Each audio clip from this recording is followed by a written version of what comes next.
What is up, everyone? This is Soulbound Water back for the Day 3 update on Ruetoo's CoC Detonate Dead Inquisitor. I've made some upgrades to the build as well as changed the passive tree around a little bit, and then I'm also going to go over my Atlas tree that I used to get to 97 points here and what I'm kind of planning on moving into from here. So first of all, we will start with the gear. One of the biggest upgrades and one of the most expensive upgrades I've made has been the hits can't be evaded foil here. Getting something with attack speed, crit chance, and crit multi plus the hits can't be evaded mod cost me about 2.5 divines.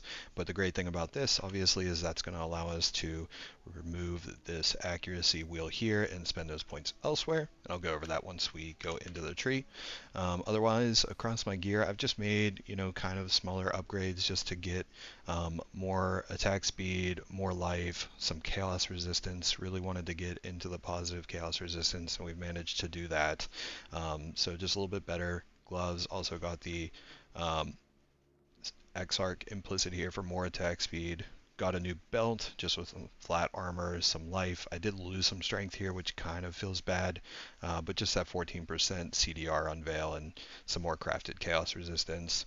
I picked up these pretty big boots with some strength, cold res, chaos res, 30 ms, chance for onslaught, as well as crafted life, and then I was just able to roll the brittle ground myself, which was pretty lucky.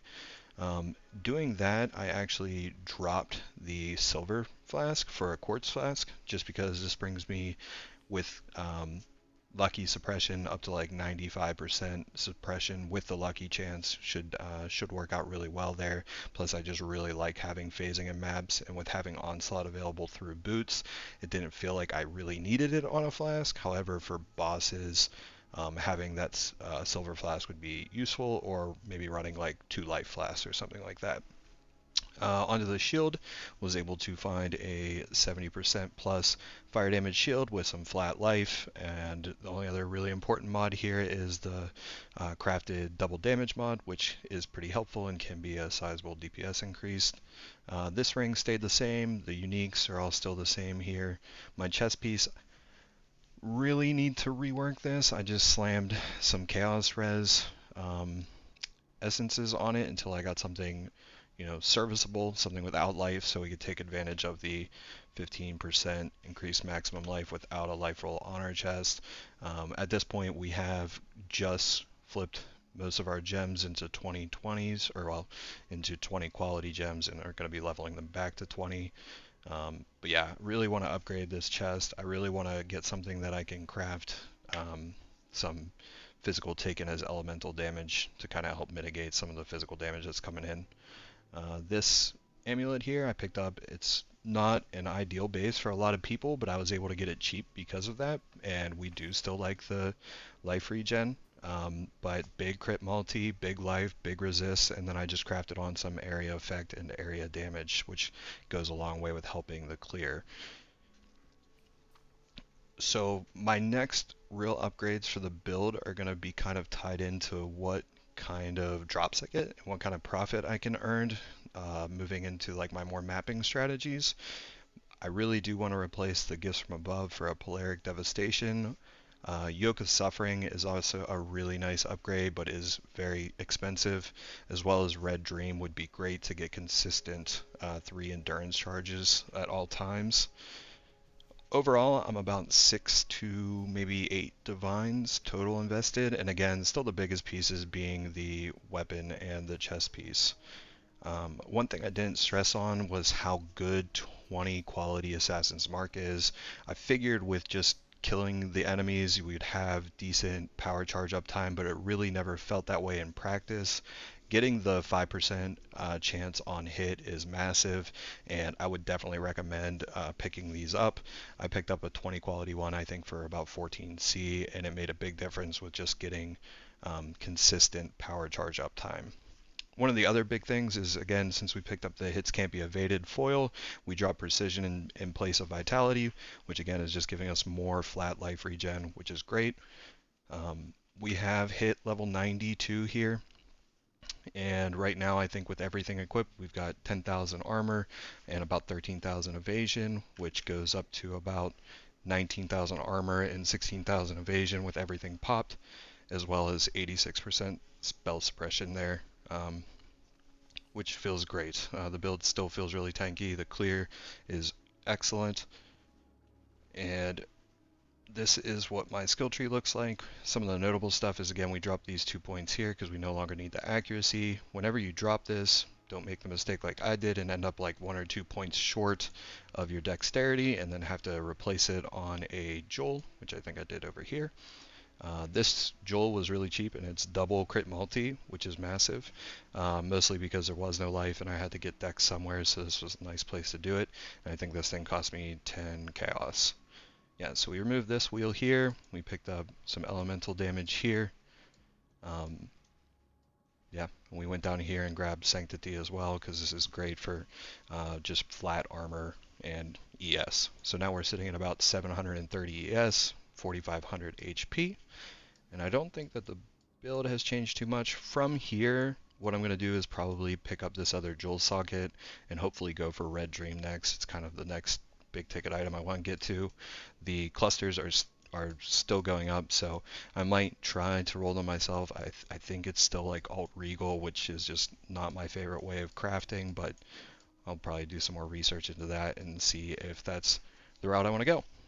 As far as my Atlas tree goes, this is what I did the entire campaign with, which I'm sure there's a bunch of other content creators out there. I actually think I watched MB Extreme talk about this, and I think Grimro as well. Basically, you're just looking for all of these 2% chance to drop an additional connected map, as well as all of the Kirak stuff around the tree that you can get. And then I like to kind of get a lot of like the 0 time, I would say, map modifiers and stuff like that, like your strong boxes, harbingers, stuff that you don't have to engage with if you don't want to, but is able to be done kind of as long or side by side with doing the map. Same with essences. I did make a beeline for unwavering vision again, just to get all the extra huge points in here. But yeah, basically just Kirak, essences, Nico, and Jun, just to kind of get my unveils. Yeah, and then you're kind of wanting to just grab as many of these little nodes here to just increase your all of your map drops across the board. You know, you can take both sides of the Kirak wheel if you want to, or just one like I did. And yeah, that's kind of what I did for that. But for my secondary, as I haven't made anything quite yet, this build really feels great with things like Breach. It feels good with Delirium, feels good with Ritual. Basically, the map clearing style league content is excellent for this build. Bossing also feels really strong. However, I haven't done any kind of like dedicated hard bosses yet, but it has just ripped through everything in the campaign, all the T16 bosses. I've done one Guardian and it just smashed through Chimera, so I'm absolutely positive it would work well as a bossing build. So that might be something you want to pivot into, but I plan on probably just doing a pretty simple Breach, Delirium, maybe a little bit of Ritual thrown in there. I'm a really firm believer after playing the game for so long that it's better to just focus on the content that you enjoy rather than what is meta. I mean, you might not be the most efficient, but if you're going to continue to play, if you're going to continue to enjoy it, you're going to probably end up making more currency anyways, rather than doing some kind of crazy twist of fate, whatever kind of Atlas strategy that you're not really enjoying, or you don't understand, or you don't know how to get the most currency out of it. So I always tell people to just kind of stick to the stuff you know and stick to the stuff you like. And then the nice thing is, since we have these 3 trees, right, I would recommend doing your first one is just kind of your blasting your maps, getting through, get all of your Atlas points, try to get as many of your favorite slots as you can, and then whenever time comes, make your own, right? Make one that you really want to just try and focus on the content you like. You like to do Abyss? Great. Go all in on Abyss. Love Legion? Awesome. And then you have your third one, which, you know, very easily just go find the best meta strategy out there and run that for a little bit and see what you think of that, right? So I kind of really like the idea of just kind of playing around with it and figuring out what works best for you, because whatever works best for you is what you're going to end up sticking to the most, right? All right, so with that out of the way, I have a tier 16 underground river here, and we're just going to run through it and blast it real quick and show how the build looks.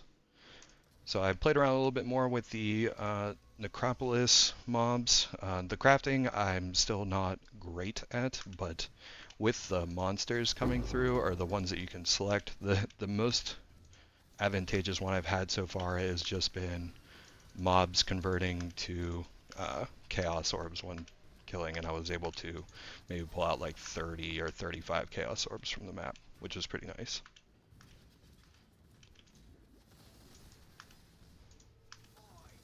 But yeah, the build just still feels great, and even after dropping the accuracy clusters and losing some attack speed on the tree, it still feels good.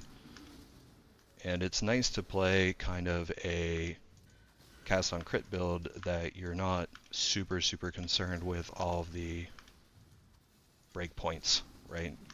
So for instance, when you're playing Cyclone, you need to be really cognitive of your breakpoints. With this, it's just not the case because of how many projectiles that Lancing Steel is firing, so you're always kind of rocking them. Yeah, from here, you know, I really think that my next upgrades are going to be trying to get the Polaric Devastation as well as Red Dream, and then maybe looking at what Yoke looks like. I would like also to change and upgrade my weapon eventually. Would like to get a multi-modded one with some fire damage on it. That'd be great. They're a pretty huge and sizable DPS increase for those. Yeah, as you can see, this is with not leveled gems or anything, and it just melts everything. So we have double boss here, Maven Witness, and yeah, everything just kind of goes down really easily. That's it. T16 destroyed. Yeah. So that's really everything. Again, I am not that great at the commentary stuff, but I'm trying my best to kind of go over all the things that I've learned and that I'm experiencing playing this build. So if you guys have any questions, just drop them down below. I'll be as active as I can to try to help you guys. Yeah, thank you for watching.